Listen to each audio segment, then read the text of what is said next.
नमस्कार दोस्तों वैसे कहा जाता है कि इंसान को सोच समझकर बोलना चाहिए, लेकिन आमतौर पर सियासत में लोग ये सब मानते नहीं हैं। सियासत में तो जो मुंह में आ गया वो बोल दिया, या जिस बयान से अपना फायदा हो रहा हो वो बोल दिया।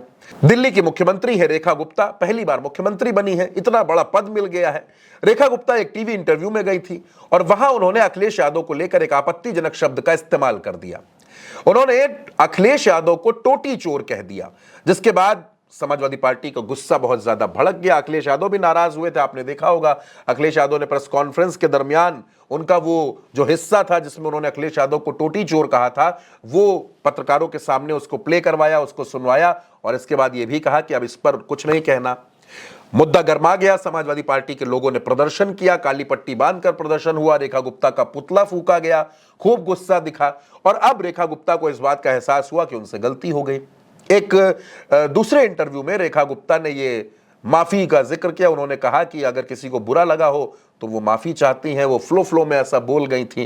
क्या कहा रेखा गुप्ता ने, आप वो बात सुनिए और उसके बाद इस खबर पर आगे बात करते हैं। मेरी किसी बात से हो सकता है बड़े किसी नेता को तकलीफ हुई हो, तो मैं वही क्षमा मांगती हूँ कि भाई तकलीफ नहीं होनी चाहिए। अब दोस्तों, रेखा गुप्ता जो दिल्ली के मुख्यमंत्री हैं, जब उन्होंने इस तरीके से माफी मांगी तो हर किसी को इंतजार था अखिलेश यादव के रिएक्शन का। अखिलेश यादव ने अपने एक्स हैंडल से एक पोस्ट लिखा।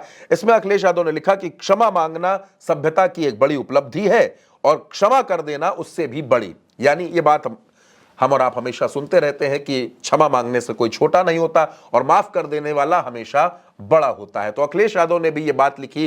जाहिर तौर पर अखिलेश ने यह संकेत दिया कि उन्होंने रेखा गुप्ता को माफ कर दिया है। रेखा गुप्ता ने जो माफी मांगी है वो अखिलेश यादव को स्वीकार है और अखिलेश यादव ने इसीलिए लिखा कि क्षमा मांगना एक सभ्यता की एक बड़ी उपलब्धि है और क्षमा कर देना उससे भी बड़ी। अब दोस्तों, अखिलेश यादव को लेकर रेखा गुप्ता ने जो कुछ कहा उसका एक और खुलासा हुआ था कि किस तरीके से अखिलेश यादव के खिलाफ नैरेटिव बनाया गया, झूठा प्रचार किया गया, फेक बातें फैलाई गई। हो सकता है कि रेखा गुप्ता ने भी वो जो एक खबर थी, जो एक इन्वेस्टिगेटिव रिपोर्ट थी, उसको रेखा गुप्ता ने भी पढ़ा हो और उनको अपनी गलती का एहसास हुआ हो कि उन्होंने एक पूर्व मुख्यमंत्री, एक सांसद के बारे में ऐसी टिप्पणी करके गलती कर दी है, अपमान करके गलती कर दी है। इस वजह से रेखा गुप्ता ने माफी मांगी। फिलहाल अखिलेश यादव ने भी उनको माफ कर दिया है, यानी दोनों तरफ से मामला अब शांत है।